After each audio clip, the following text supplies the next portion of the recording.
கன்னியாகுமரி மாவட்டம் விளவங்கோடு சட்டமன்ற தொகுதிக்குட்பட்ட பகுதிகளில் காங்கிரஸ் வேட்பாளர் விஜய் வசந்த் பிரச்சாரம் செய்தார். பழங்குடியினர் மற்றும் மலைவாழ் மக்கள் வசிக்கக்கூடிய கற்றுவா, பத்துகாணி, ஆறுகாணி உள்ளிட்ட பகுதிகளில் அவருக்கு வரவேற்பளிக்கப்பட்டது. அப்போது பேசிய அவர், மக்களவைத் தேர்தலில் தனக்கும் விளவங்கோடு இடைத்தேர்தலில் தாரகைக்கும் கை சின்னத்தில் வாக்களிக்குமாறு கேட்டுக்கொண்டார்.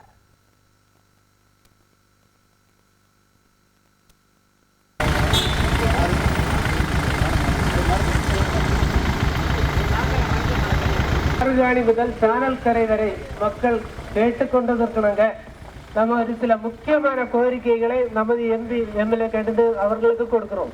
வருகின்ற பாராளுமன்ற தேர்தலில் போட்டியிடும் விஜய் வசந்த் ஆகிய எனக்கு கை சின்னத்தில் வாக்களிகள் என்று உங்களிடம் கேட்டுக்கிறேன். விளவங்கோடு சட்டமன்ற தொகுதியில் போட்டியிடும் தாரகை கற்பட்டவர்களுக்கும் கை சின்னத்தில் வாக்களிகள் என்று கூறுகிறோம். ஊர் மக்கள் சார்பில் திரு தாமஸ் அவர்கள் கோரிக்கையை விடுத்திருக்காரு.